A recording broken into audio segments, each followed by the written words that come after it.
Time is near.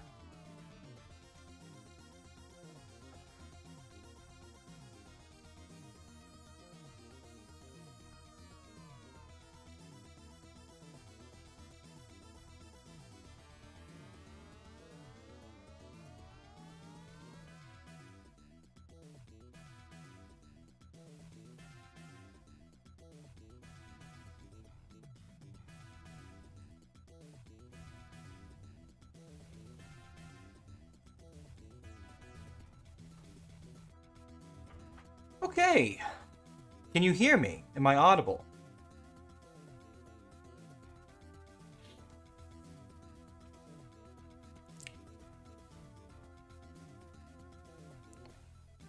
Thank you very much. Thank you very much, Foxtailed. I really appreciate that. Thank you. Sorry for your low battery, but I appreciate your kindness. Thank you.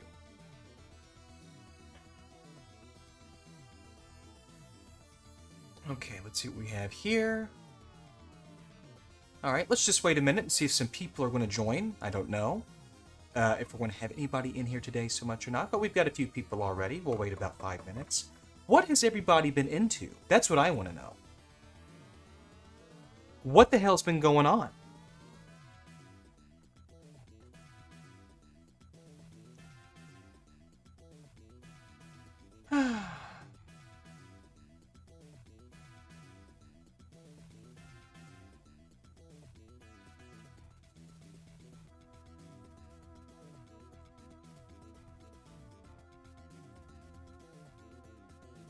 Cool.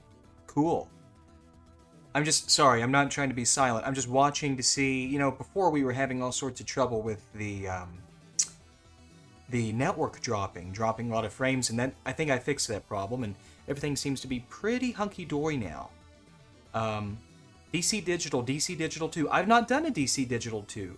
I've only done 2 of the original DC Digital installs. I don't offer that as a service, but I've installed those, and they're pretty cool. Trying to make sense of the DK Oldies stuff. Boy, that's a whole tangent I'm about to go into. DK Oldies, wow. Yeah, that's a very interesting situation. You know, DK Oldies is just absolutely abhorrent. Give me just a second.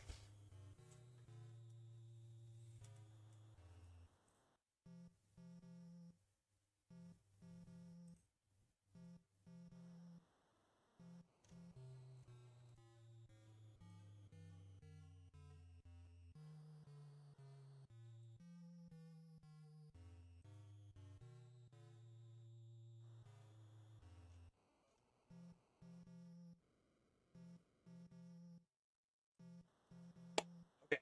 Sorry about that. But yeah, DK Oldies.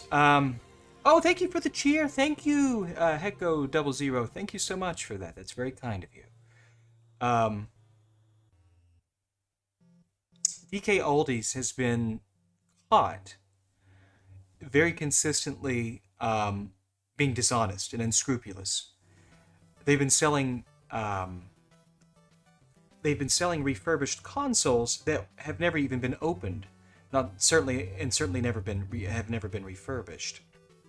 Um, they have routinely been blatantly dishonest about the condition of a lot of the systems that they sell in their descriptions. And they just don't know anything. They're just opportunists. They took 2. This is if this video is several years old, but the point still remains. They made a point to make a video of them destroying 2 Game Boy Advance systems that were not counterfeits. The claim was in their video that they were counterfeits and that they don't like counterfeits, and so therefore they destroyed them with a baseball bat. But the problem with that is, of course, Game Boys, unlike consoles, are mobile. This thing pretty much stays where it's at. Game Boys live in pockets, they're dropped, they're skidded across pavement, they have a lot of damage. And so typically what you see with handhelds is that they are refurbished in the sense that they are retooled and reshelled. So they looked at the sticker on the Game Boy And they assumed that it was a counterfeit simply looking at it cosmetically, when in reality, the internals of one of those Game Boy Advances that they smashed on stream turned out to be an IQ Chinese market release Game Boy Advance that was just reshelled. Extremely rare. Extremely rare. And because it was from China, they automatically assumed that it was a fake. Hey, Halo Slayer, good to see you. Nice triumph. Tell your dad I said hi. So, the thing about refurbishing systems, take this PlayStation for example. I can take a rag, and I can take some isopropyl, I can spritz this, and I could rub this down beautifully. But is that really refurbishing it? I don't think so. It's like, how do you define refurbishment? Refurbishment means that we take this apart, we get all the dust bunnies out, we thoroughly clean the board, we inspect the optical pickup, and we inspect the laser assembly, and we make sure that everything is sound, and maybe we'll even, if we're really going to charge a lot of money for a refurbished console, like they do, we'll pull out an LCR and we'll measure the resistance and capacitance values of all the electrolytics on this board to make sure that none of these caps are in a state of failure or that they're in fact going to be failing soon. So, their idea of refurbishment, I believe, is to look at the system.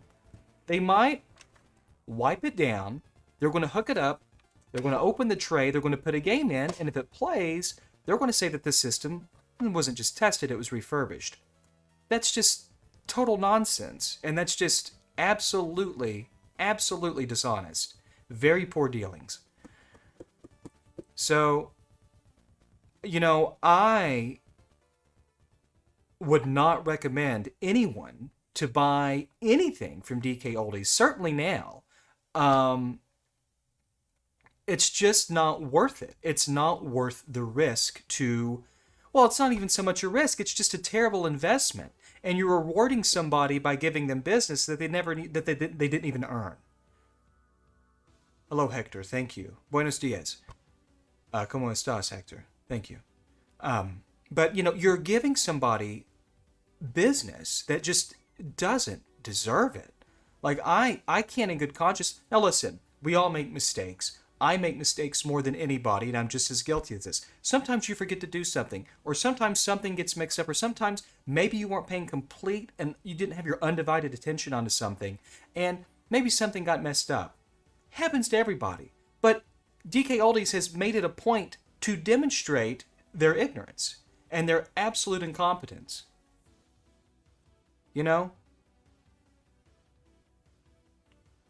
Anywho, do you want me to talk more about DK Oldies, or do you want me to get into this mother effer right here? Ooh.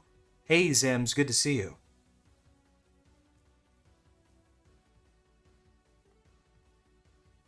We can talk more about this, or we can get into this. It's whatever you'd like to do. Okay? We've got a few people here. I'll wait just a couple more minutes. This was just an, on the fly, on the cuff stream here. I just want to give people an opportunity.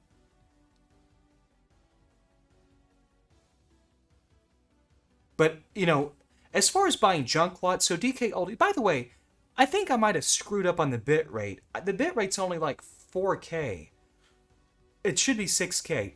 Is the quality horrible, or is it passable? I mean, is it okay for this, or do I need to restart the stream and up the bit rate because it looks like you can't tell which pixel's me?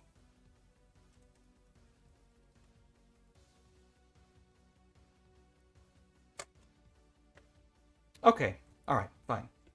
And what is it about, here's a question. What is it about YouTube's encoding that makes it so much crappier than Twitch's? Twitch, a 720p stream at 4K bitrate looks really good.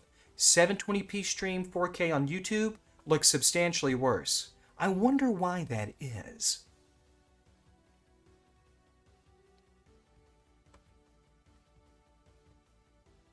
Anywho, it doesn't matter.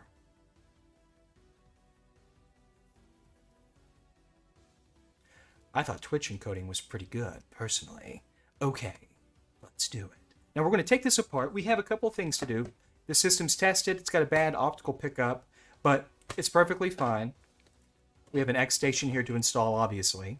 And we also have a beautiful Greg Collins 3D printed 5500 series SD mount that we'll be installing. Okay? That's what we're going to be doing today. And this is going to not be like just where I do it. People screw this up all the time, and it's understandable. Like, these pins are very delicate, and it's easy to mess up. So what I'm going to do is I'm going to do a... God damn this chair. God damn it. I'm going to do a, from start to finish, very thorough step-by-step tutorial on this. So I hope that's okay with everybody. At any rate, let me get some stuff out here. God. Oh, I'm ready for it. I've been ready my whole life, mother effer. Yeah. Just a second.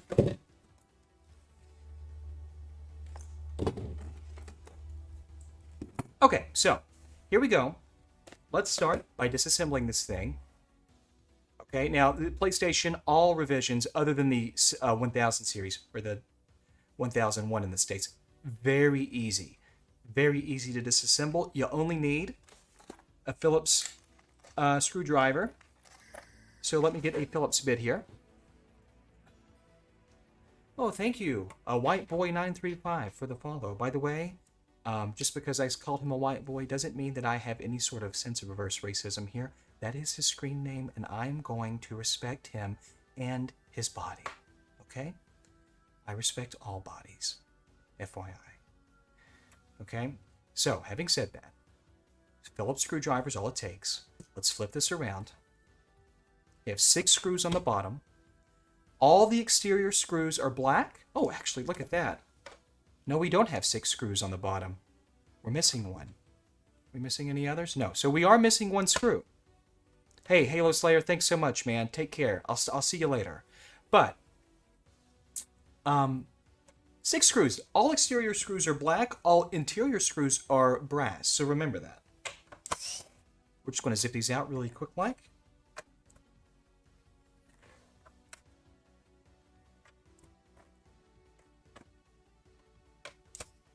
Beautifully done. Once again, I am the best. Now, put these screws to the side. I'm going to flip this back over. And the top, there is no finagling this. It literally just comes right off. Unless I forgot a screw, which I did. I forgot the center screw. Thank you, Zims. Thank you, Zims Lounge. Thank you so much. You're a good friend to me. I want you to know that. Now, sorry. This is why... Okay, just real quick. This is why it's such a pain in the ass for me to stream and do this and pay attention to chat. Because my focuses are being so splintered that it's... And I don't want to seem like I'm being rude to people when I'm not responding or reading the chat or their questions, but when I'm modding, this is why I don't like to do this so much, because I feel like people are getting offended when I don't give them my attention and I'm focusing on this. Like, people are always like, you have to engage the chat. You have to engage the chat. Well, god damn it, you sons of bitches. How am I supposed to do that and mod this unit? How am I supposed to do it? I've got a camera in my way. I'm trying to solder. Okay? Bob's having relations, allegedly, with horses. Anywho. Alright. I'm going to engage myself back into this. So, all screws are removed. No finagling here. The top literally just comes right off. Now, I've already done some testing with this laser. It's busted. The laser... Pop it out, in the trash it goes. Now, we have 3 screws. There are only 3 screws that hold in this top shield. Here, here, and here. And I'm going to show you guys a trick here because people are like, I don't know where the screws go. Let me show you something. Let's come in here tight. Okay? Like Bob was last night with, Mr. Ed. Okay, so if you look at these screws, where they're at, where there's a screw to be, there's always going to be an arrow to the left. So we have a screw here. Look, we have a screw right here, arrow pointing down. And we have a screw here, just 3. That's all it is. So I'm going to just zoom this back out. And we're going to remove these. Somebody has been in here because these screws are quite loose. Alright, so we've got 3 screws here. Now we're going to account for those, and I'm going to pick them up. Now, put those there. Now, so we have our shield here. Let me pull this back up just a bit. Okay, now we've got our top plate here. Now, this is very... People have trouble removing this. It's not that big of a deal. So this will not just come up easily on its own. What you need to do in order to get this off with relative ease is come out here to the back. You've got a nice little place here to grab on with a finger. So what I encourage you to do is grab here, pull forward, and as you're pulling forward, or pull up towards me, as you're pulling up, come to the side, right here to the corner, pull this side up, and then you'll have the right side totally liberated. Now just grab this peg here, the standoff for the optical, and it pulls off just like that. I know that seems really silly, and why are you explaining that? People have busted this board just pulling off the top shield. Okay? So anywho, more screws. Once again, where did the screws go? Now notice this. People screw this up all the time. Let's talk about the screws. Notice, arrow, arrow, arrow, arrow, arrow, no arrow. No arrow, no screw. It's that simple.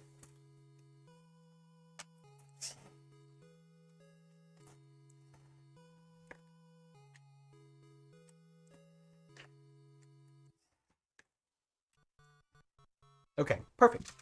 So we will collect our screws and move them to the side. Okay, the board just comes out just like that. Very simple. Okay, we're going to set the actual PlayStation down. Now, all of the business that we're going to be doing is in here. It's all here. It's here. And it's here. So we've got this to deal with. We've got the QSB to deal with. And we also have the pin lifting to contend with. Now, do you want me to install the QSB first, or do you want me to lift the pins first? Thank you. I can't say your name, but Guten Tag. Ich habe Hunger. Okay. Okay, so the QSB. There's somebody out there that's really going to appreciate that I just did that. Do you have to worry about the QSB? Oh, I knew it! I knew you were in here! I knew you were in here! I knew you'd understand! Okay, hold on. I gotta cover my face for a minute. Okay. Okay, so we want to do the QSB. Okay, it's kind of mixed here. We're a little coming to an impasse here. Lift pins, QSB, QSB. So I'll tell you what we'll do.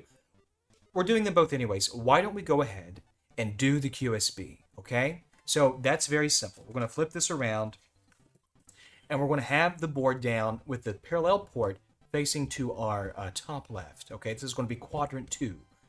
Quadrant 2. Quadrant 1, quadrant 2, quadrant 3, and quadrant 4. Okay, kind of like a quadrant system here. So, I'm going to put this down. I'm going to open up our box here. I'm just going to pull out some stuff here.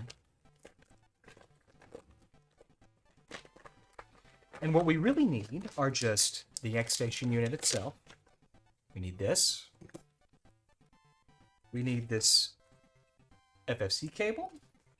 And we need the QSB. And we need these little standoffs. Now I'm going to go ahead and put these standoffs... Well, no, I'm not. I'm going to leave those alone. So the QSB. Okay. Let's zoom in here a little bit. Ich habe Hunger. I'm hungry. Ooh. Okay, so anyways, okay. Ooh, ich habe Hunger. Okay. All right, so here we go. Okay, so what we're going to do is lining up the QSB is all about just learning a few landmarks here on the board. Now, I'm going to back this out just a little bit so we can talk about this because I want this to be in pretty good focus. But really what you want to do is you want to look for this big circle right here, okay? And you want to come all the way over here, and you want to look for this little via right. Let me get out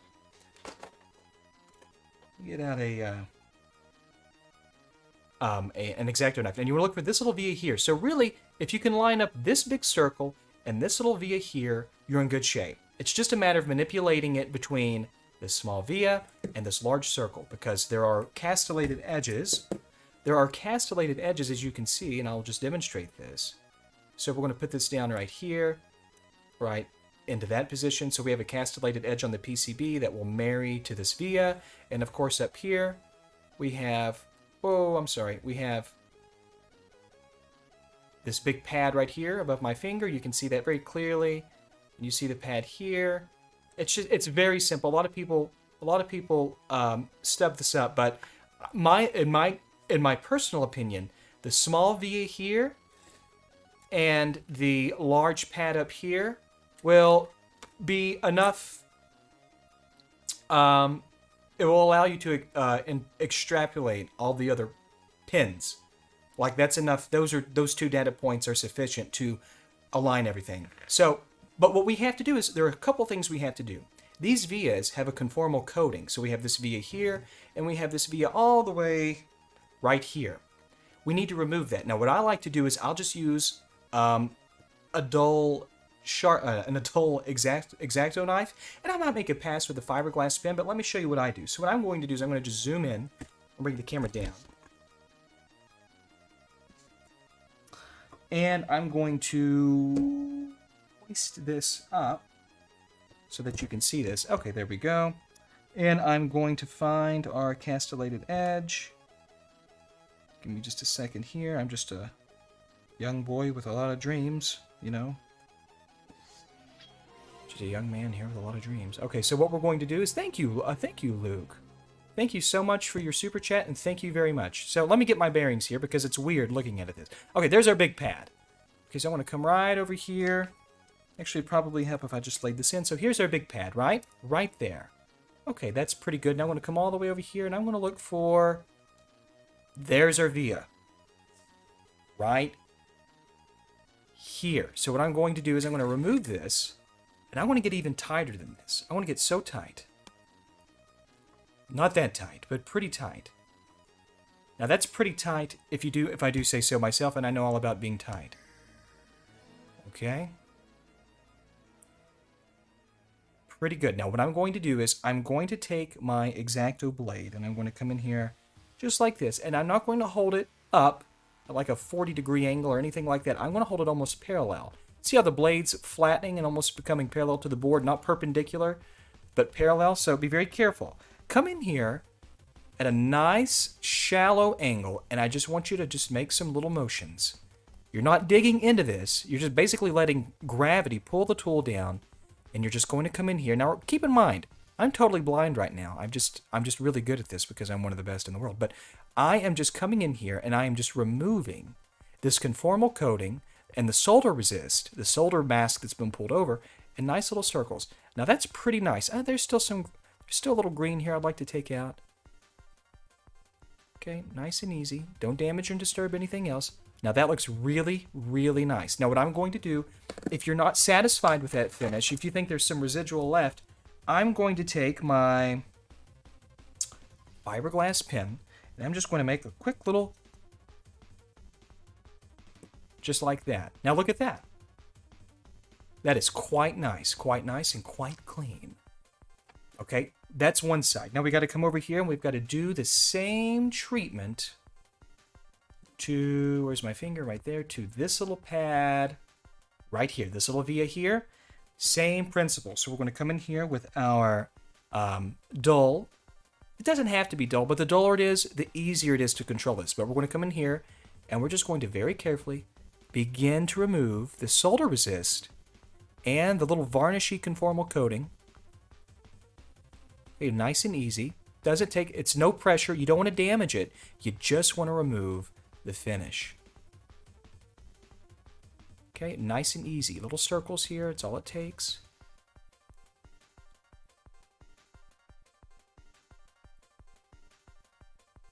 Okay, that's perfectly sufficient. Now what I'm going to do is, because it looks a little jaggy, once again, come in with your fiberglass pen. I want to come in here like this. Make a few little passes, little circles, and look at that. That's how you do that. Okay? Not a big deal.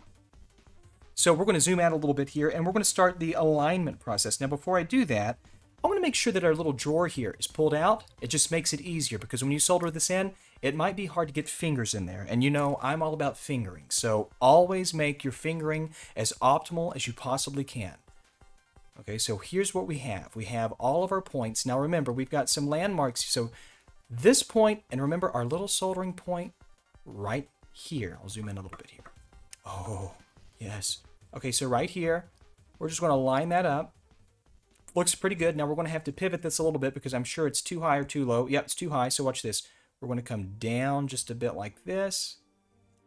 Oh, sorry, see our point here looks perfect. This all looks pretty good. Now, once you get everything in approximate position, and by the way, these QSBs are not perfect. They're fine. Oh, let me qualify that. They're perfectly fine, and they're very well designed. But there are some discrepancies in the sizing of these, and they're not always perfect. So don't try to get this perfect.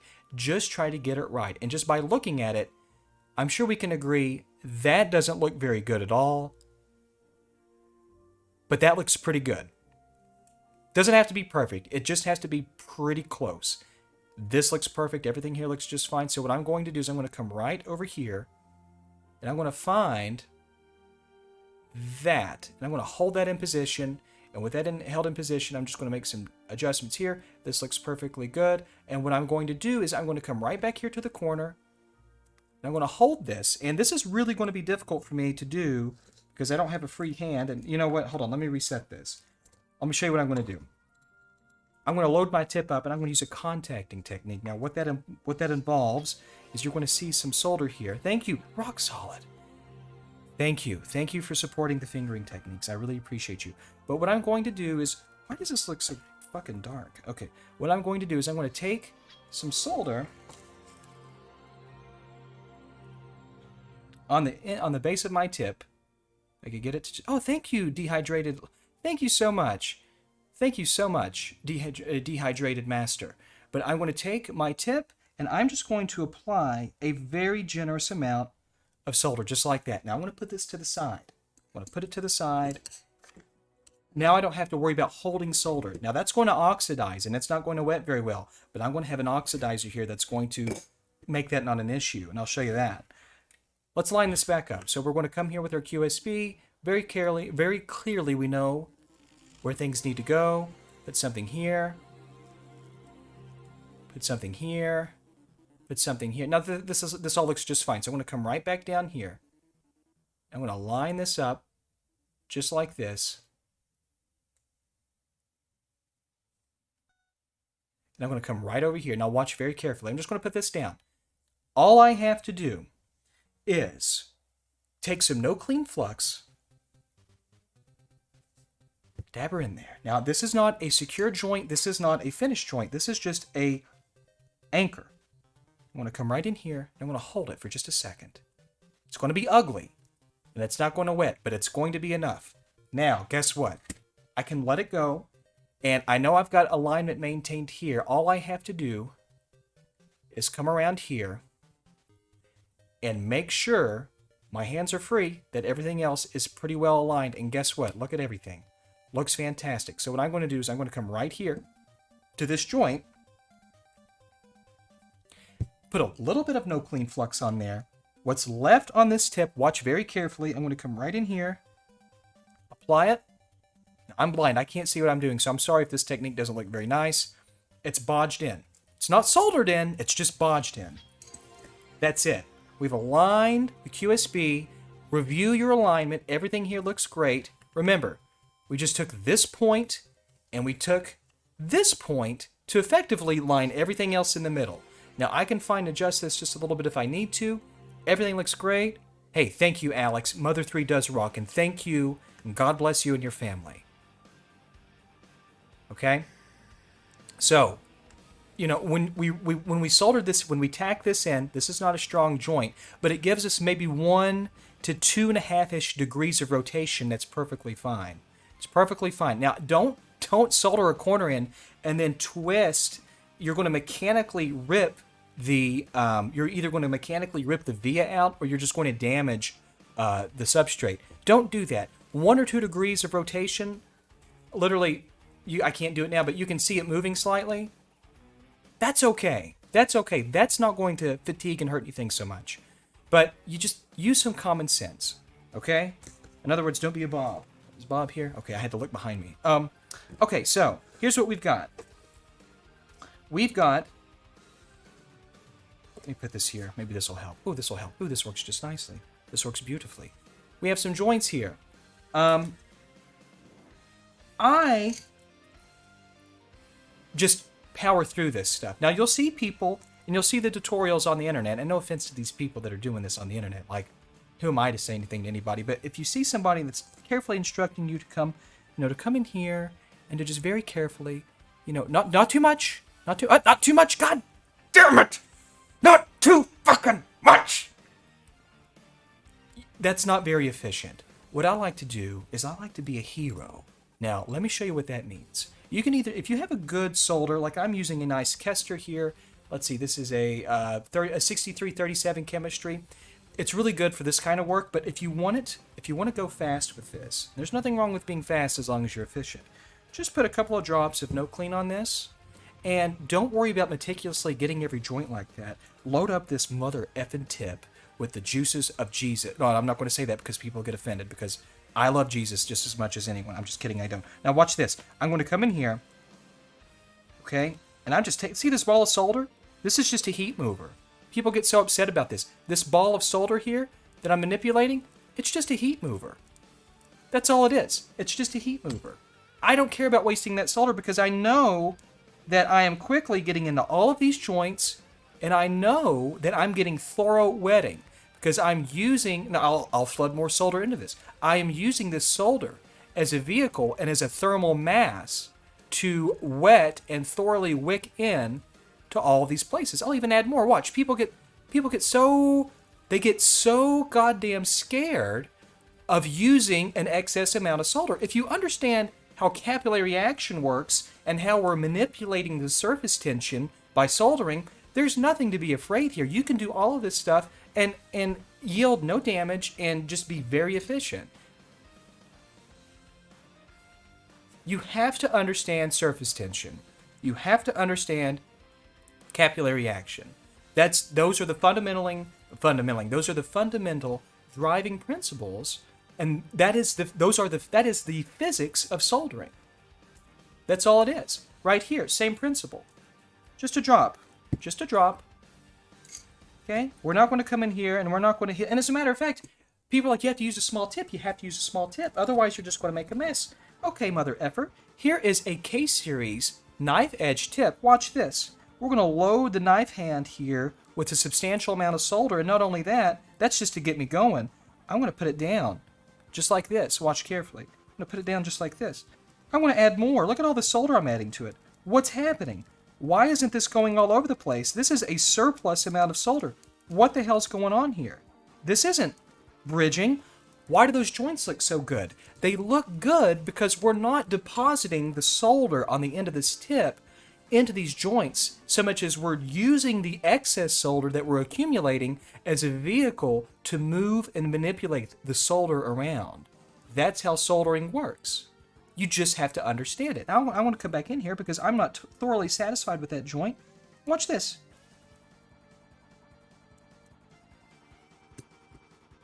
It takes 2 seconds. Now watch, let's zoom in here a little bit.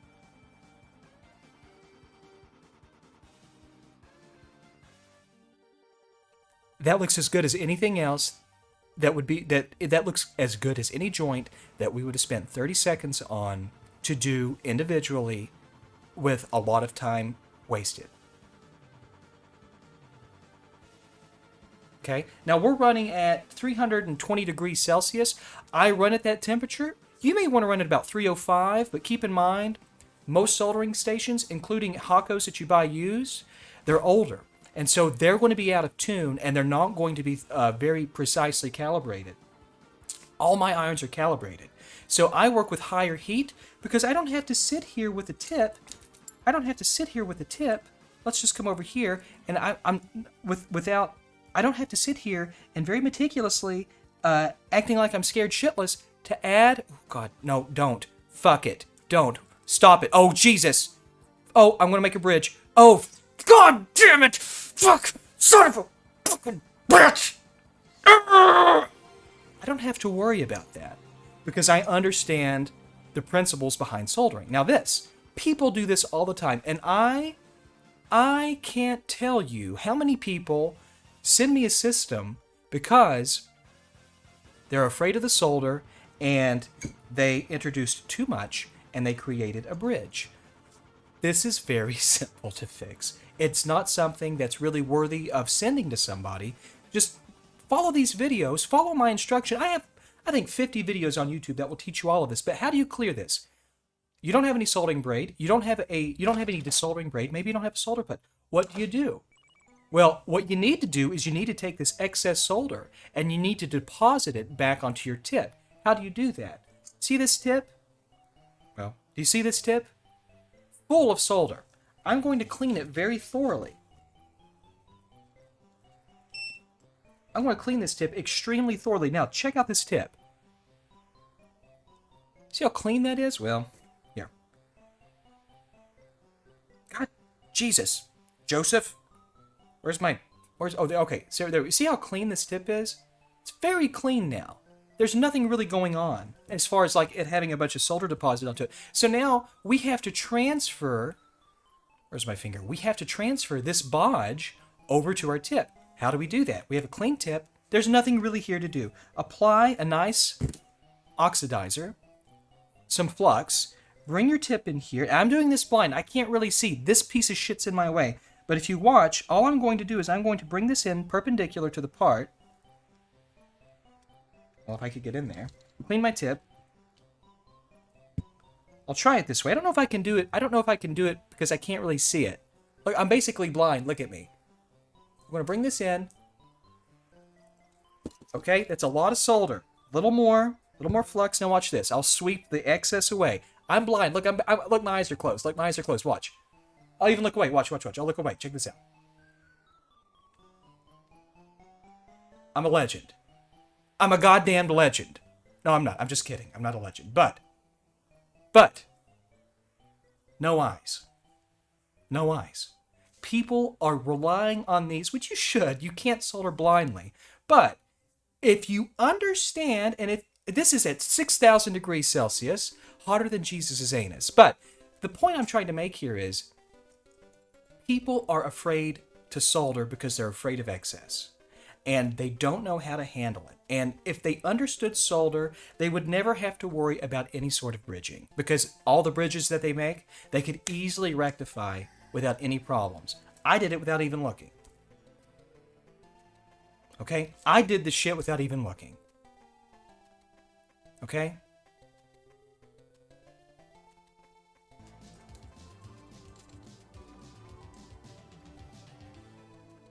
I'm sorry. Okay. Solder and flux. Flux is not an oxidase.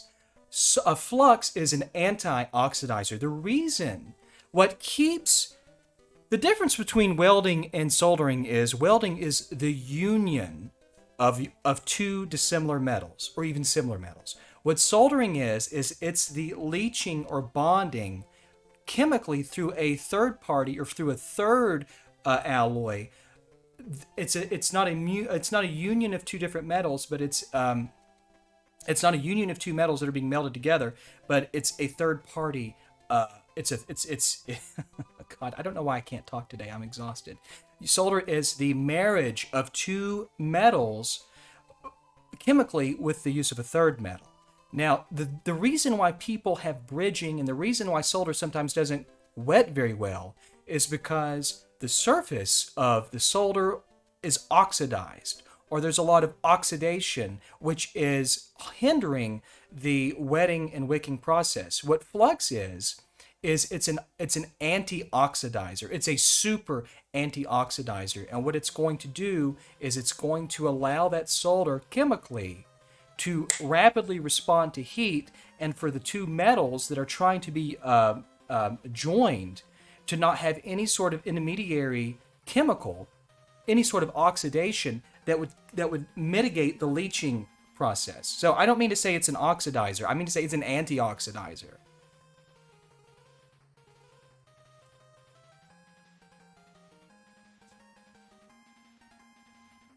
That's wrong. Welding includes the melting of the base material. Soldering doesn't. That's exactly right.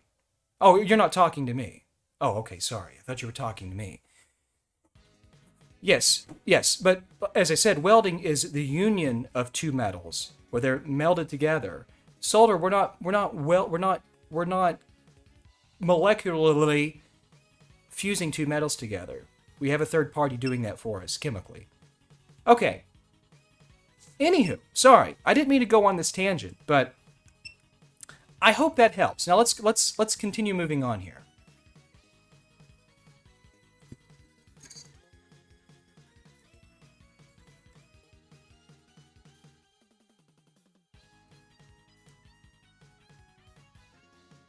Now these simple joints like this, there's no reason to, just spot these in. Just spot these in. Okay, make sure that's nice and flat to the board. Come off of it just like that. Don't like that so much, I'm going to put a little flux on there. If you don't like the joint, it's okay. We can come back to it. Just like that. Now that's beautiful. Thank you, David Hyder. Thank you so much for your super chat. Thank you so much.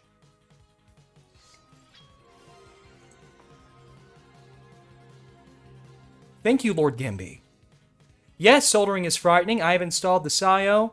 I'm sorry, I didn't read that. I didn't see what he said. You installed the SIO, and I imagine that was quite daunting for you. The SIO is not a walk in the park. That can be very challenging. And because this via here I just cleaned, I'm gonna put a little flux on there anyways. I'm gonna come right in here to the corner.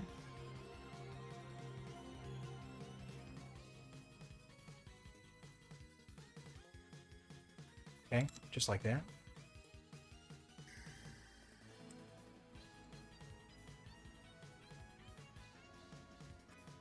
Hey, thanks so much, Albino. Thank you so much. I'm glad that turned out well for you. Okay, now right here. This is getting really simple. You don't have to apply the flux. The flux just makes it a little bit easier. I have a solid core flux in here, so, you don't have to. I'm just going to come right in here, apply some sweet heat. Okay. Come off of it. Beautiful joint, beautiful weld. Thank you for the follow. Esports are for losers. I don't necessarily share that sentiment, but I respect you. I'm not going to cancel you for that either. Okay, so here we have it. I'm going to plunge my tip in here, and I think this is just a D16 tip. Come right in here, make sure this is nice and wet, just like my... Okay, let's see, we have one up here. Whoa, sorry, I got out of focus there for you. Where is my finger? There we have it, okay. I'm going to come in here with that tip once more. I'm just going to spot these little individual ones in, just like this. Very carefully, wait about 2 seconds. Thoroughly wetted, beautiful joint, beautiful mound. What you want to look for, if I could bring this in a little closer. So when I talk about beautiful wetting and beautiful wicking, what I'm talking about is, if you notice this joint, it's very shiny. Now, the shininess also is contingent upon the solder chemistry. This is a 63, this is a 63, 37, no clean solder. So this is not lead, lead-free, that has a very dull finish. But what I'm looking for are primarily two things. I'm looking for a shiny finish, and I am looking for a smooth, spherical mound joint. If I see any dimpling or if I see any caving in the joint, that is going to indicate to me that the joint is not thoroughly wetted and we do not have a good mechanical bond. Soldering is mechanical bonding. Welding is the union of two metals. Melding, very different. So I don't have to worry about that with this joint because beautiful mound, very nice and shiny finish. Perfect. Nothing to do there. Okay, looks fantastic. Now let's see what we have here. We're going to come right down here to this. Now look at this. This is terrible, but again, once again, let me back out. This was just a holder. Remember, we were just holding this. Now, this is a via that we had to scrape away the conformal coating and solder resist from. I'm going to put some extra flux on there because I want to make sure we do a really good job. And I'm going to come in here, okay, and I'm going to be very careful with this. I'm going to hold my iron right against it, just like that. Beautiful. And I'm going to hit that again. That's what she said, or he said, for that matter. Doesn't get any cleaner than that. Okay, and I believe we have one more joint right here down south. Okay, so I'm just going to come in here.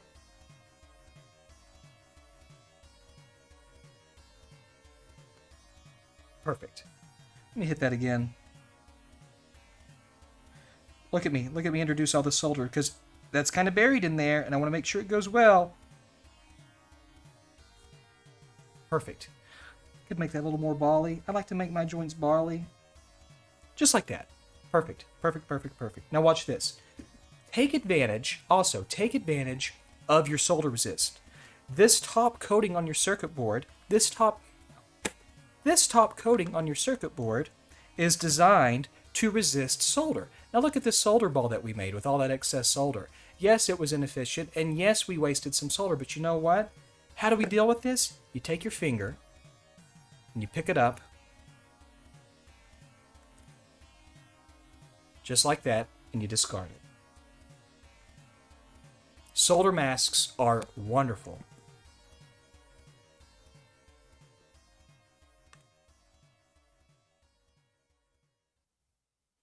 Okay. Now we have to connect the APLL. This is going to drive the clock of the PS1, because the clock gets clocked in by the xStation. So we're going to come right over here to this oscillator, and the way we pull this out of circuit is we have a small passive component here, small resistor. Now you don't have to blast hot air onto this. I'll show you how to do this. We have our solder here. Let's see if I can get a better angle on this. Come on. There we go. We have our solder right here. I'm going to hold it to the left of the part. I'm going to bring our tip to the right of the part. Now watch this. I'm going to join the tip with the solder, and we're just going to float it away just like that. I know it takes you longer to do your work, Voltar, but I love you. I love that you go into detail on what to do and what to look for, as if we're going to do this mod or any other type of solder work. That is the only reason I do this stuff. I do this stuff because I want other people who are going to attempt this to have the best knowledge and have the best base available. Because I can't install all these, and other people can install all these, and quite frankly, I'm just training competition as far as I'm concerned, and that's great. I don't want to be I don't want to be the guy on the top of the mountain or anything like that, as people want to think I strive for. I just want people to be empowered to be able to do this stuff themselves. And if you're capable of doing that, and if my video helps you, then I've done my job, and I feel really good about that because I've actually helped somebody, and I'm not a worthless, stupid loser. Now I have a little bit of oh, let me get my finger in there. I saw a little bit of solder juices in there. There we go. Okay, perfect. All right, now we have to solder in a little bit.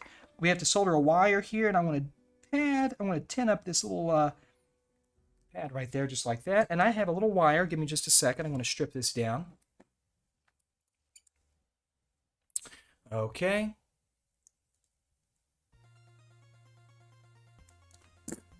I am stripping this down. As you can see, this is stranded, so I'm going to tin this up with some solder. And we're going to talk about that. So let me pre-tin this off camera. Perfect. Let me do the other end too. Let me just do a quick measurement on this, as if it were my Johnson.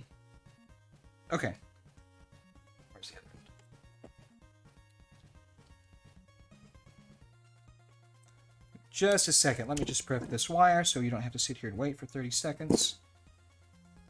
Okay. Now, we've talked about no clean flux, but we've not talked about other rosin jelly fluxes, which we're going to discuss right now. Now, when you're doing wires that are going into small, delicate areas, and you want to ensure that you're getting the finest wetting available to your hands, what I recommend you do is I just have some flux here, some rosin-based jelly flux. Now watch what I'm going to do. I'm going to come right in here. I don't think this is going to, no, let me back this out. To ensure that this wire fits beautifully and wets beautifully to this tiny joint, what I'm going to do is I'm going to take some of this jelly flux here and I'm just going to submerge my pre-tinned end, just like that. That's all it takes. It's not a mess. Now we're going to come right in here. This is going to help you immensely if you're new. Now, I don't really have to do this, but if you're new to soldering and you're new to this and you need to rely on the product more than the technique, which is perfectly fine, that's okay. This is what you need to do. So we've got this pre-tinned, and I'm just going to put this in position, pre-tinned and fluxed up. Now watch this. I'm going to begin by applying heat to the pad, not to the part, or not to the wire, but to the pad. Now watch this. When I see this go molten, very carefully, when I see this go molten, I'm going to introduce the wire in just like that. And I'm going to let go. Perfect. No fatigue, great wetting, perfect joint. Okay? Solder and flux are best friends. And don't let anyone shame you for using flux. First of all, that's the most ignorant thing I've ever seen on the internet. Okay? Flux, I have to use flux. You're going to have to use flux. Everyone's going to have to use flux. Solder typically includes either a rosin or solid core no clean flux for a reason. So we're going to come right over here. I'm going to turn this around so I can see it. Now, you don't have to use the jelly flux. You can use a no clean, and I'll demonstrate that right here. Okay, so we've got this little joint here. Now watch this. Our wire's going to live just like this. Maybe you don't have any jelly flux. Maybe you don't have any, maybe you just got some liquid no clean. Watch this. Very simple. Just a little drop of that. Let me put some solder on the end of this tip so I can... Okay, perfect. I want to put this in position just like this. I want to introduce my tip, heat the component, come right in here. That's all there is. Now, if you don't, well, hold on. My iron went to sleep, sorry. There. Okay, let me do that again. Oh. Okay, there we go. Now, little flux on the part, heat the pad, introduce the part like so, let go. Just like that. Perfect. That is a perfectly reasonable joint. Okay, now if you don't like that little hook, that's just where that little hook, you see that little knob, that little edge, that is where the solder cooled rapidly as I was lifting the soldering iron from the joint. Now, if you don't like that, that's very simple. Apply a little more flux, clean your tip thoroughly. Okay? And just come in here, hit it once more like that. You'll get a perfect ball every time. That's pretty close. That's close enough for me. Great looking joint. Now, we're going to back this out. Okay, everything looks great. Now, what we're going to do is we're going to carefully examine all of our joints.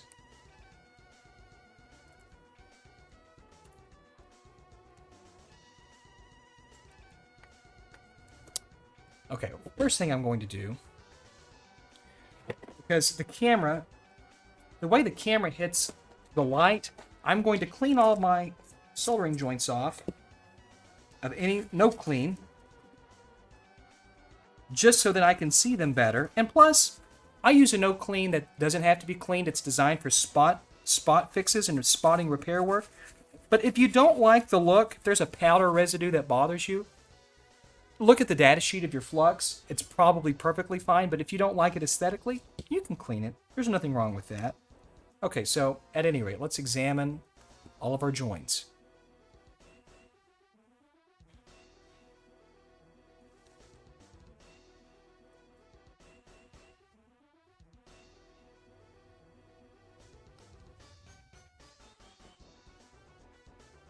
Perfect. There's nothing more to do. So, what I'm going to do is I'm going to take our little flex cable, wherever I laid it. Where did I lay it? Oh. I'm going to take our little flex cable here, and I'm just going to insert this.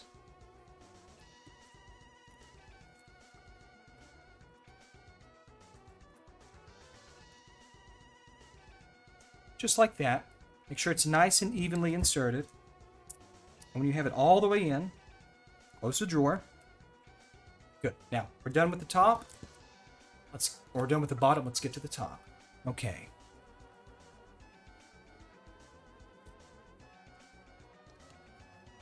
Now, what we need to do is we have to lift some pins of a DSP here. All we need to do is we just need to pull this to the side, and we're going to be dealing with this chip right here, the 2545. Now, this can be very challenging for people, so I'm going to get this into position here. I want to make sure that I've got a good angle on this. I think that's pretty good. Now I'm going to zoom in. Okay. Now, is that close enough, or do we need to get closer?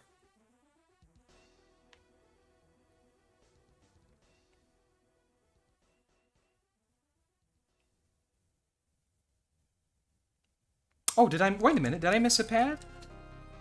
He said I missed a pad.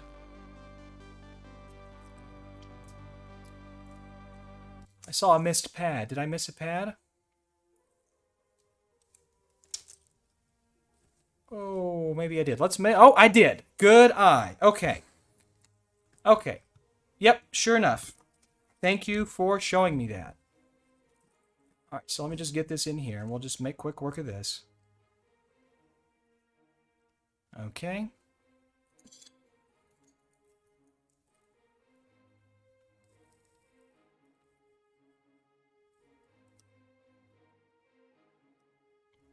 Whoops. Okay, thanks, guys. Like I said, paying attention to the chat and talking, it can be really challenging.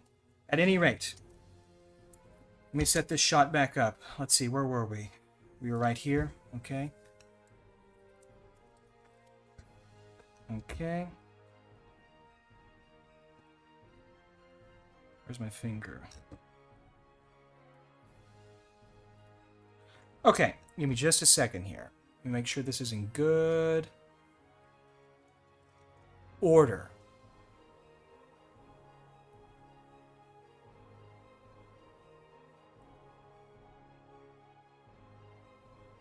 Okay.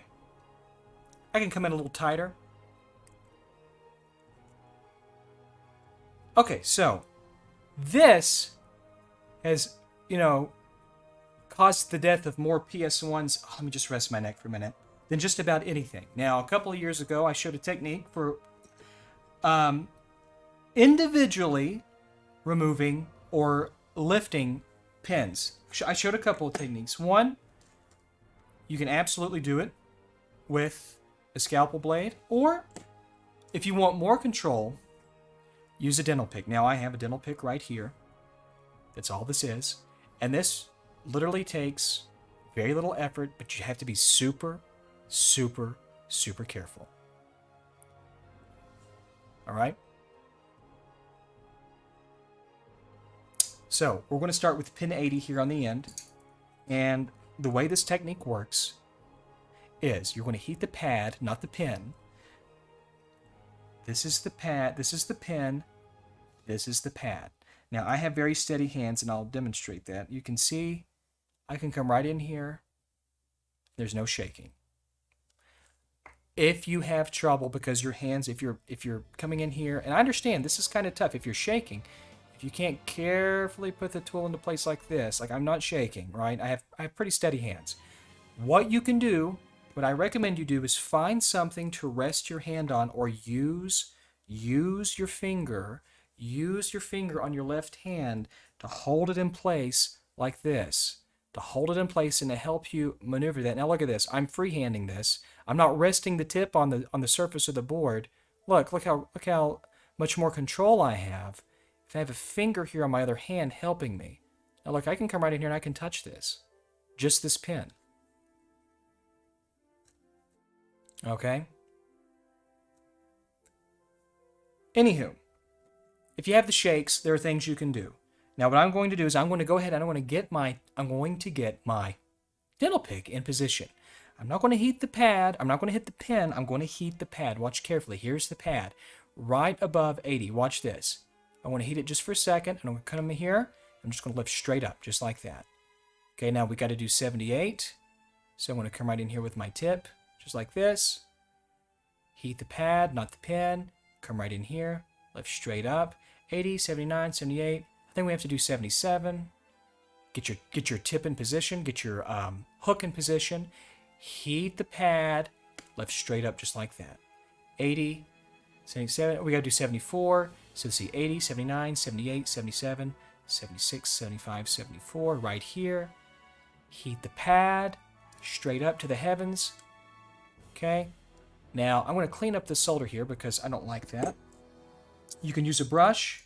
You can collect it on your soldering tip. And I'm just going to come right in here with just a little bit of alcohol. Whoops. I'm just going to hit this very carefully. Hit it like a champ. Beautiful. Okay. So let's see. We've got those lifted. Let's come over here to 56. And if you want to make sure you've got them, you don't have to lift them to the heavens, but once you get them loosely lifted like we have, come under them. And let me show you what I like to do. I'll take my dental pick and I'll go under all the pins that we've lifted, and I'll just pull them up just a little bit to the heavens. Now look at this. Perfect. Absolutely perfect. There's nothing more to do here. We're going to come over here to 51. And we're going to count to pin 56. 50, well, let me get this in frame. Okay, 51, 52, 53, 54, 55, 50. Now keep in mind, I'm blind. Look how far away I am from this. Like I don't have a microscope or anything, and this camera doesn't serve me. It's in my way. I'm having to look around it. And so I'm just going to come in here, and I'm just going to put this in position, and I'm going to heat that pad once more. Let me rotate my tip here. I'm going to rotate my tip, and I'm going to heat that pad. I'm just going to come straight in here, just like this, and lift straight up. Now, we lifted a pad. I think, no, we didn't. Did we lift a pad there? Yeah, you got to be careful about that.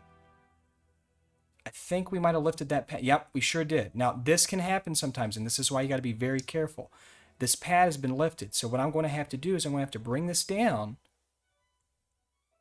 You have to be super careful with this. I'm going to bring this pad out of the way. Fortunately, that's okay. It's okay if you do that. Don't worry too much about that because we're lifting this pad to isolate. We're isolating the pin from the pad, but you don't want to do that. Now, one of the things that can happen with these old boards is that if they're flexed a lot, and sometimes they are flexed a lot from the heat, a lot of these pins and a lot of these pads can be very, very fragile. So if we ever needed to come back, if we ever wanted to undo the if we ever wanted to do the xStation, we'd have to fix this pad. That's not a big deal. We know where pin 51, we know where pin 56 goes. We can fix that, but be very, very careful and make sure you're heating those pads. But sometimes, very rarely, it's unavoidable. It's just going to happen. Not a terribly awful big deal, but be as careful as you can be. Now we're going to come over here. We're going to lift these pins. So we're going to lift these pads right here. We're going to lift these pins off of these pads. And the way... That does not look very good. That looks pretty good. Hold on, let me fix this. The way you mitigate pin lifting and pad lifting is you apply heat to the pad, not to the pin. Okay, so we got to do 47, 46, and 45. And I'll demonstrate this again. Notice that when I come in here, 50, 49, 48, 47. See, I'm right in here in 47. I'm not going to apply heat. If I'm not going to apply heat, clean off my tip. I'm not going to apply heat to this pin. That's a surefire. God damn it. Sorry, I had some residual solder on that tip, and it was creating some solder burrs there. Let me flex this chip up because I want to clean that. Let me clean that little joint right there. You see what I did there? Perfect. Okay. Let me come back in here. 50, 49, 48. Okay, right in here. Perfect. I am not going to apply heat to the pin. I'm going to apply it to the small pad underneath. And I want to lift straight up. Okay, that's how that works. Okay, straight up. Okay, to the pad. To the pad of truth and justice and the American way. Okay, once more to the pad. Whoops. Okay, just like that. This is really hard to do because I can't see very well, but I'm going to come right in here. I'm going to straighten these pins out just a little bit here because they're a little cray-cray. Perfect. Okay, just like that. That's all it is. Just be very careful. Pad, not the pin. Okay. Okay, I'm actually going to get out my jeweler's loop because I want to make sure I didn't make a little bridge here. Guys, give me just a second.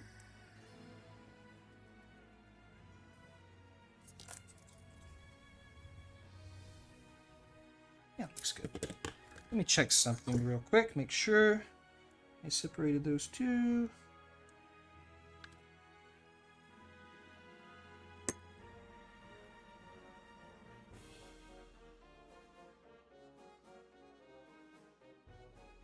Yep, we're in great shape. Okay, so now if you look, where's my finger? Right here. Okay, let's come back here. If you look, go forward. This is really hard to do. Now you'll notice that underneath, like when you lift the pads, this is a cosmetic thing, but when you lift the pins, sometimes the pads look a little gunky. And by the way, I just pulled this off so I could make sure that these pins were separated properly. I can't do it with the camera in my way, but if you want to make sure that if you don't like the way these pads look underneath, like if you're really anal about that, just come in here with a little bit of solder, with a little bit of no clean, and you can literally, see, watch that, you can clean these up quite beautifully. Okay, that's all that is. Okay, we're in good shape here. So we're going to come right out, and everything here looks just fine. Let me look at that again.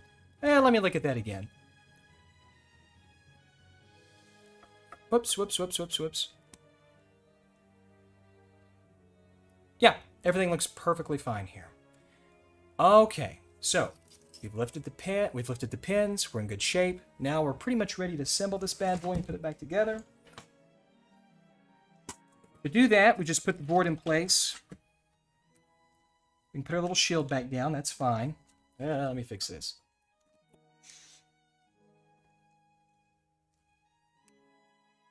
Okay. All right. Take your shield.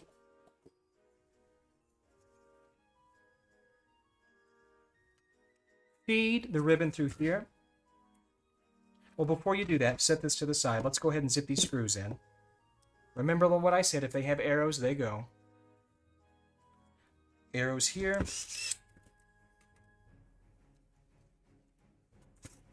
Arrows here. Arrows here. Arrows here. Perfect.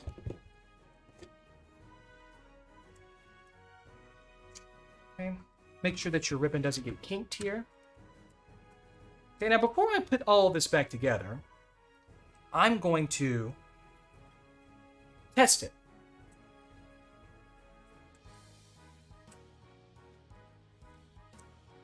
And we're going to test this.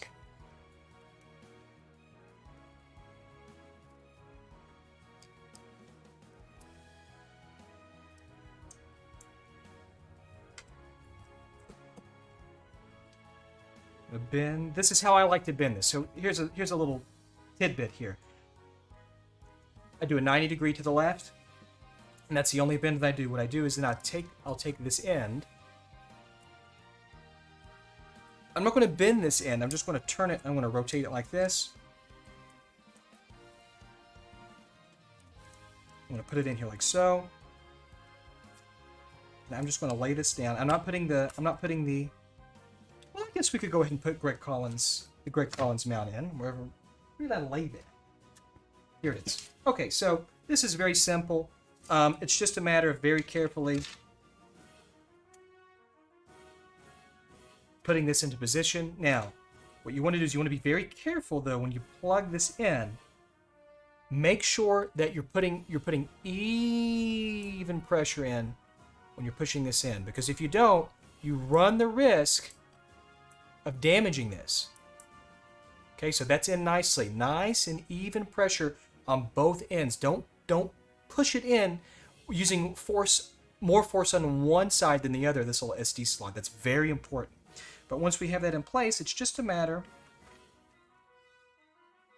of lining up these optical drive standoffs just like this. And you... Well, hold on.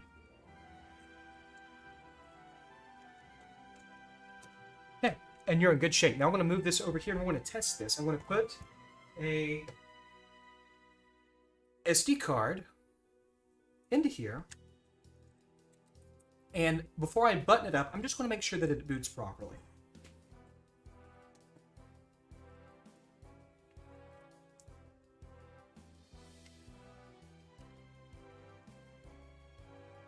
Okay. Now I'm going to come and we're going to move to a new scene.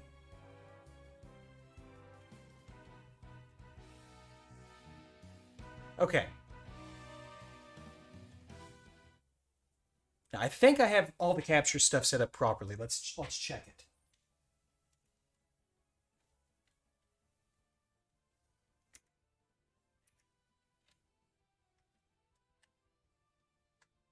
Okay, let's give it a go.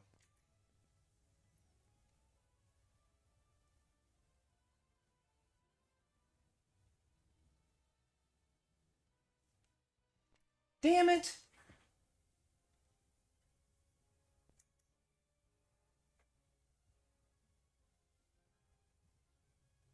My capture setup is... I thought I fixed this.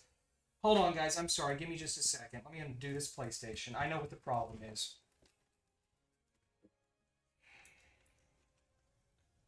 Son of a biscuit eater. Dang-nabbit blob.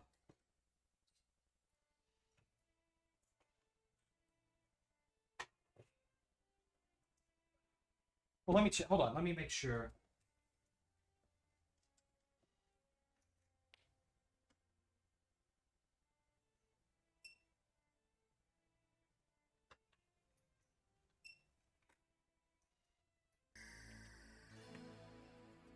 Cable's connected. Are we getting anything?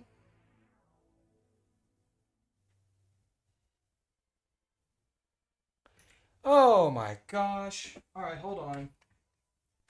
Okay, can somebody do me a favor? Can somebody, and I really mean this, can somebody recommend to me a capture card that's not the data path that works well? Is there anyone out there?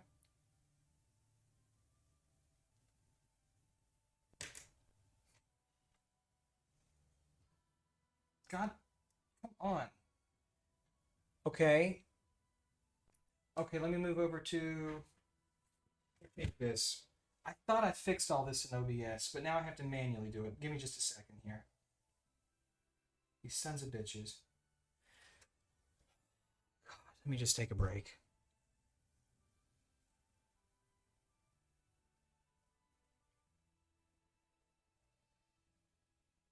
Yeah. Oh, listen. You guys have been on here like the data path for some reason.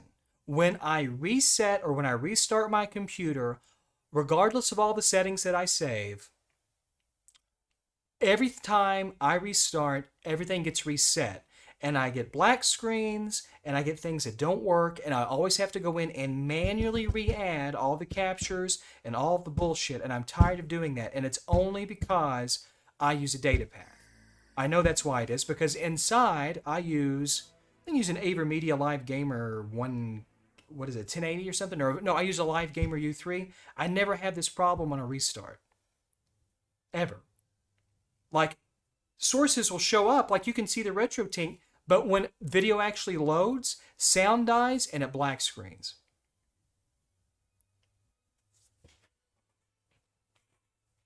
Give me just a second. Let me take a look at this shit.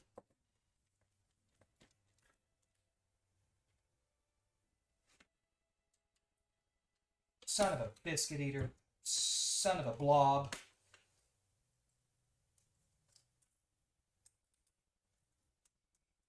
Okay. Well, let me triple check this. Okay. Well, okay. Let's see. Let's just make sure it's not something. Let me make sure it's not something silly that I've done here. Let me grab another PlayStation.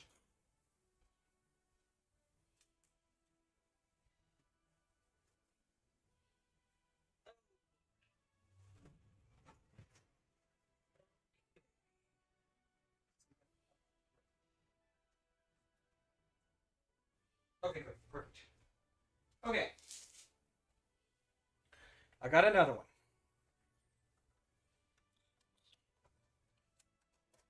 Okay. Just want to make sure it's not something stupid that I've done.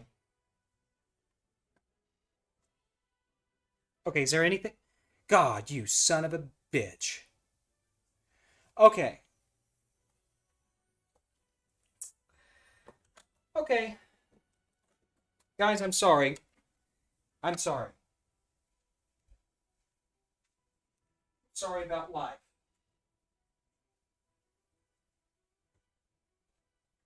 Oh, God. Let me sit down for a minute. Okay, I'll need to take it. Let me just give me just a minute. I'm getting sexy over here.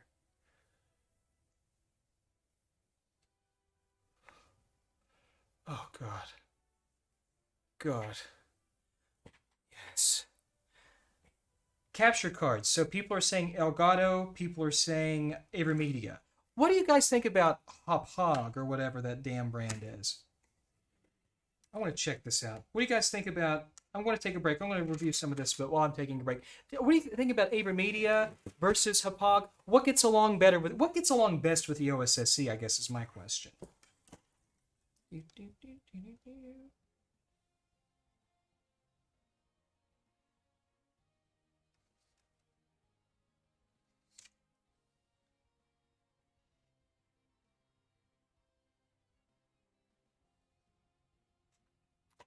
Elgato, yeah, Elgato. I don't. I've had. I want to check out the bottom of this. Just want to double check this before I button all this back up because I got to test it. I don't know a lot about. Is it Hop Hog? Like anyone can correct me. Hauppage or Auge? Is it German or Swedish or Norwegian? No native 444, so it's compressed 422. Do do do do do do do do do do do.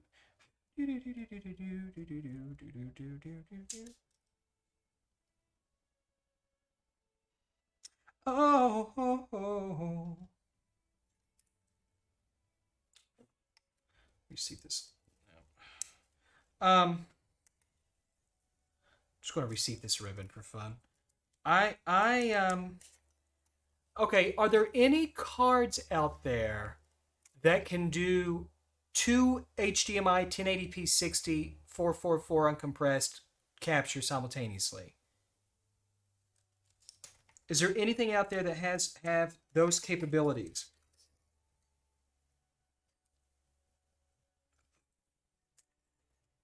That's my question. This looks perfect, by the way. I'm going to try it. I'm going to try hooking up this other card.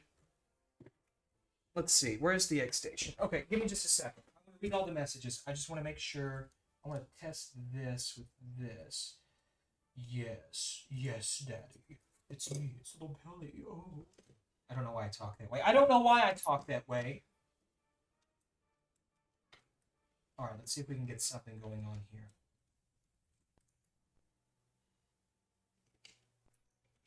Oh, wait.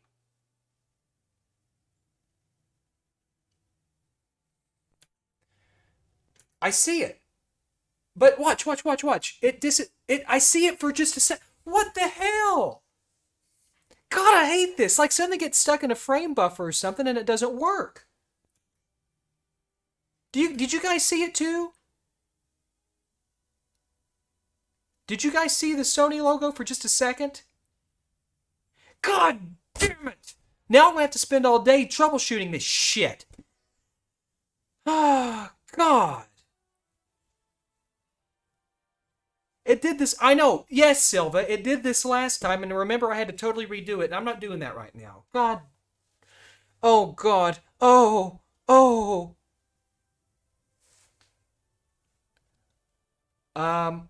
Let me move over.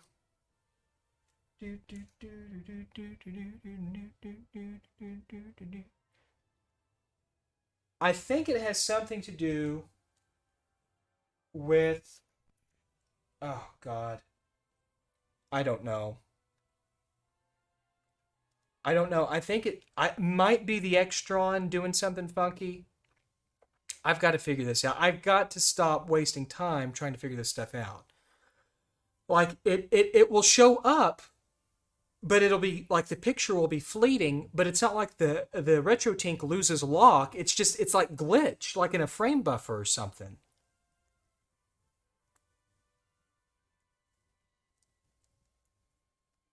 I need to download more memory. That's what needs to happen.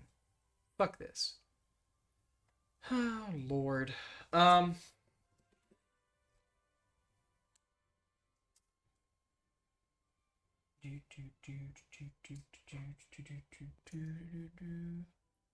Okay, you black screened. I don't know, guys. I don't know.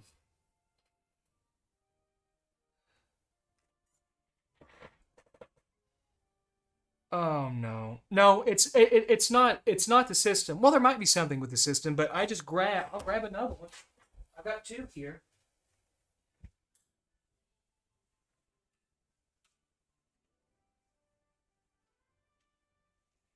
Make sure I'm not totally cray cray. Okay.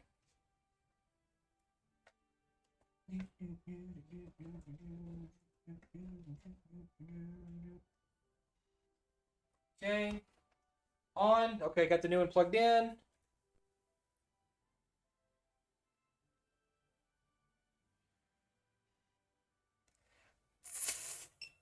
F. All right, hold on. Okay, I've tried two different PlayStations, including this one, just to make triple freaking sure.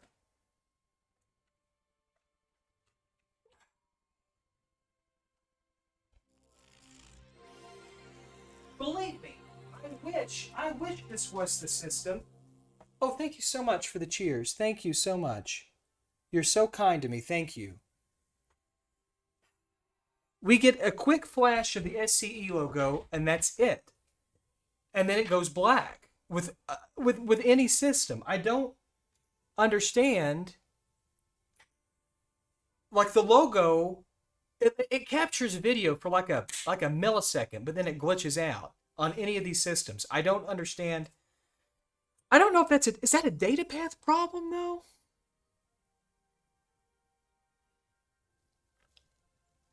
No, it can't. Well, I know it's not the RetroTink because the OSSC does the same thing. The only thing in the middle, the only thing between the OSSC, the RetroTink, and the console is an Extron crosspoint. Because I can switch over to the OSSC and it will do the exact same thing. It has to be the Extron crosspoint, doesn't it?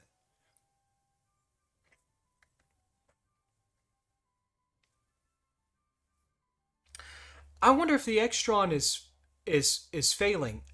That's a good idea. Try a different input.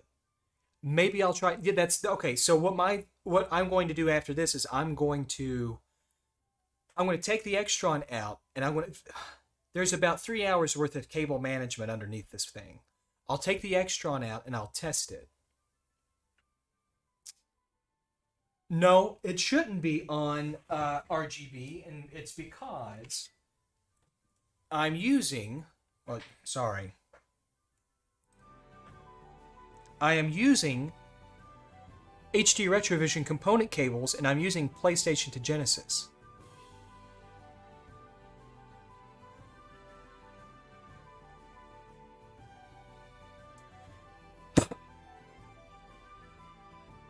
By the way, these are phenomenal. Like, if you want stellar video output of your PlayStation, an HD Retrovision Genesis cable coupled with your PlayStation adapter is phenomenal. I won't use RGB. It's great. But I think that I'm going to have to call Steve and yell at him for this. Guys, I'm sorry. I love the testing part, but this really pisses me off. I'm really sorry about this. I have failed you.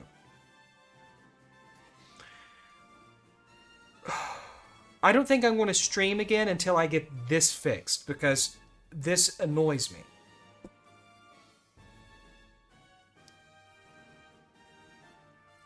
This annoys me immensely. Immensely. Anyone who wants to come over and help me come up with a good video chain that... So, does anyone in here use a data path?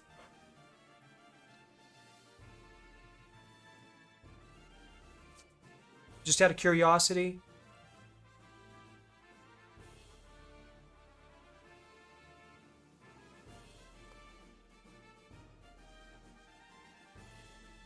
Yeah, this work. Okay, this system, in preparation for today, I tested it last night. Perfectly fine. Again, we just pulled two different PlayStations off of the supply shelf. They exhibit the same thing. When we turn the system on, the Sony logo, the boot screen, it flashes for a second.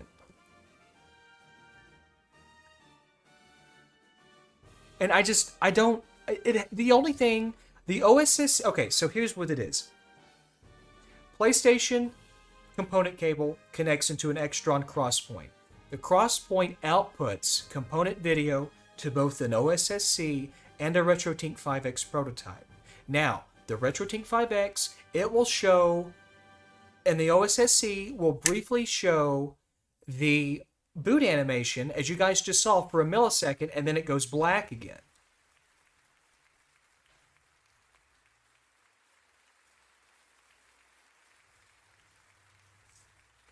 Frame lock. Oh, God, that could be it too. That's a good point.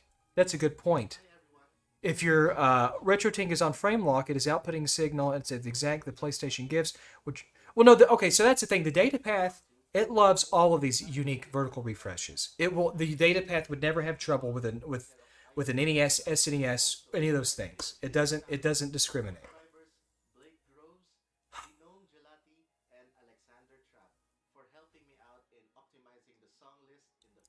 So I've got to figure this out, guys. I'm sorry. I'm going to cut this one. We're going to call it here.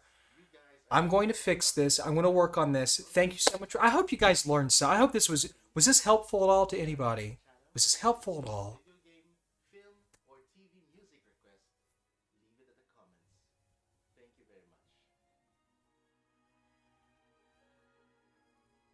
I hope this helped. I hope these tips and this instruction helps you with your installation of the xStation.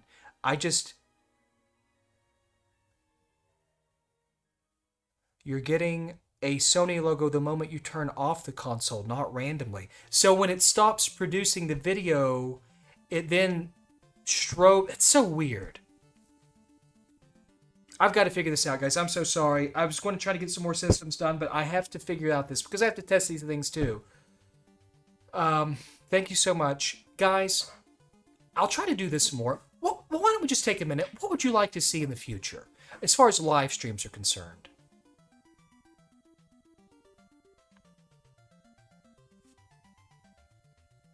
What would you like to see? More Sony stuff, or have I exhausted the xStation installation stuff? Because we've done this stream probably several times. I love doing it though, but if it's no longer really of utility, we can move on to something else. Voltar, is there such thing as a no-cut HDMI mod for the 101? I'm assuming you mean the GameCube. Yes, there is. If you're willing to remove the digital port of the back on the back of the GameCube, you can replace that and supplement a HDMI port, which means that you don't have to cut into the plastics, and the port that you remove, you just put to the side, and if you ever want to install it again, you've got it. You can put it right back in. So yes, there is a no-cut solution to get HDMI GC video output out of a GameCube.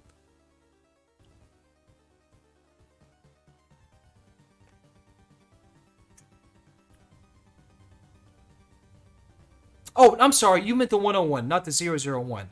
Well, the 101, the same thing sort of applies, only there is now a freely available 3D printable back replacement. So the back panel of the GameCube, you can take the original OEM one off and either 3D print it yourself or have somebody 3D print the back panel that has a provision for an HDMI port, meaning that you save your OEM back panel, it's not scarred or touched, and you have a no-cut solution for HDMI out of a digitalless GameCube. Absolutely.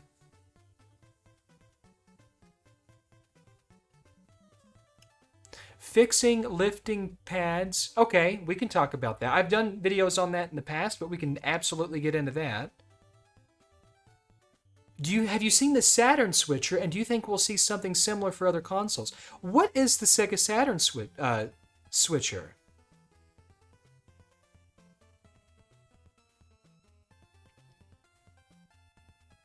I do a lot of surface mount stuff. I do quite a bit of ball grid stuff. Yeah, I sure do.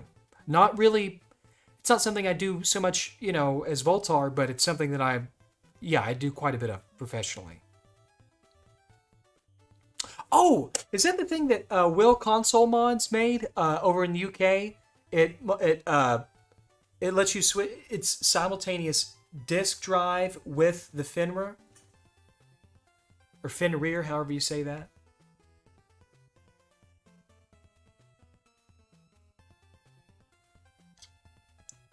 Yeah, that looks pretty cool. I've never seen one of those. I've never sampled one of those, but that's a pretty neat idea. Screwdriver model. This is just an old HiOS CL4000. I've used it for years. So recapping and reballing. Recapping, I think, would be more functional for this audience. Reballing and doing a rework like that is important, and I think that would be, useful, but I'm really more interested in making content for the newcomer or the moderately experienced modder. When you get into reball, you're talking about some advanced stuff that I'm afraid would dissuade a lot of the people who are interested in this stuff from, I think that would just be a turnoff. For now. That could change. Okay?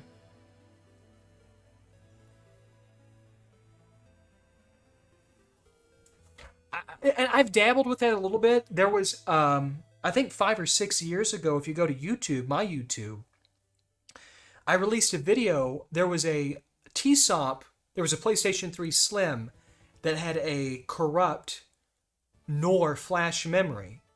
And I didn't have any of the clips that people had. Well, hold on. So back in the day,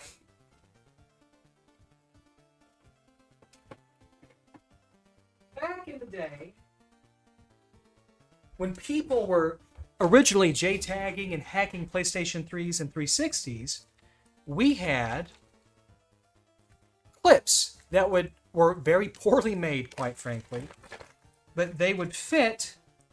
This would fit over the memory package, over the TSOP memory package of either a PlayStation 3 memory or an Xbox memory, and you could read in the data, you could dump it, and you could write back to it. Well, these weren't so easy to get for quite a while, and so one of the more advanced videos that I did was on, it might have been RetroRGB's PS3. I think that his memory was corrupt. And what I did was I worked the memory package off the board, we read it in with a programmer, dumped it, we wrote firmware back to it, and we fixed his PlayStation 3. That was kind of advanced back then. That like I said, that video is 6 years old probably.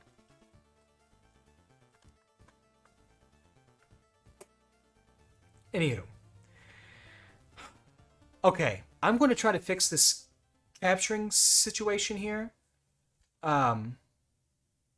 Consoles Unleashed. Consoles Unleashed. I'm not sure who he is. I'm getting them mixed up. I'm getting the Will UK guy mixed up. And 8-Bit Mods. I get 8-Bit Mods mixed up all the time. 8-Bit Mods, he is the person who made the PlayStation 1 Memory Card Pro. Phenomenal product, by the way. Phenomenal product. Anywho, I'm going to try to work on this, guys. Maybe in a day or two, we can get back on this. I don't like doing these systems if we can't mess with them and test them. So I'm going to jump off here, and I am going to fix this. Thank you so much. I'll talk to you guys soon. Take care of yourselves. And by the way, if you have Twitter, jump onto Twitter. And my last tweet saying that I was going live on this, tweet what you would like to see in the future. I really want you guys to all do that. I want to see a list of things because I want to only do the things that would be interesting to you. So do that for me. I appreciate it. Thank you for the super chats. Thank you for your support and your kindness. And I will see you guys soon. Take care. Give me $7,000 so I can pay for Bob's alcohol addiction treatment. I got to do it. Just please.